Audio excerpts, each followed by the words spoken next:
Hello समस्त को नमस्कार। आमे जानी एलटीआर रो फाइनल आंसर की आस सारी। तो फाइनल आंसर की आसवा पर आपण मानकर केते कटअप रहिबो से विषय में एनालिसिस करबा।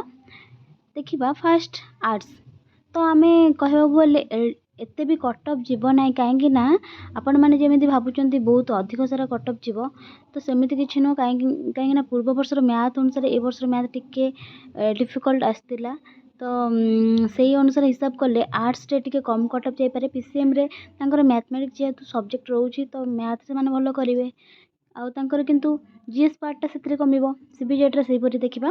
तो आर्ट्स रो यूआर कटअप को हिसाब कले 45 रु 48 जाइपरे एथिरे +2 ऐड करि परिबे। एससीबीसी रे सेहीपरि 42 टू 44 एसटी 33 टू 35 एसटी कहबोनी कहीं ना तांकर जीरो ही माने जो माने एग्जाम देइथिबे से माने पास करले चले।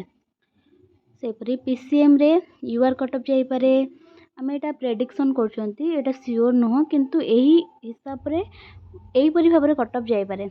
तो 56 रु 58 एससीबीसी 53 टू 55 एसटी आपण मानकर 42 टू 45 एसटी भी सेमती कैंसे हमें कहि परिबा नाही केते जीवो।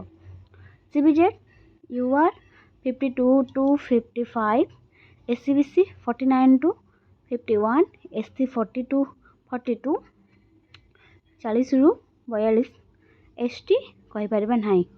तो जो माने भी एसटी रे एग्जाम देथिबे से माने क्वालिफाई कहले चले प्रीलिम्स रे।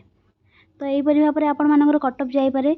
तो समय को नष्ट न करी आपण माने एही परि भाबरे मार्क रखिले कहिया गले आर्ट्स जो माने 40 एबव रखचंती से माने माने प्रिपरेशन स्टार्ट कर दियंतु कहीं ना बहुत कम समय रे एग्जाम आपण मानकर हेबाकू जिवो मेंस। तो सेति पई डोंट वेस्ट टाइम।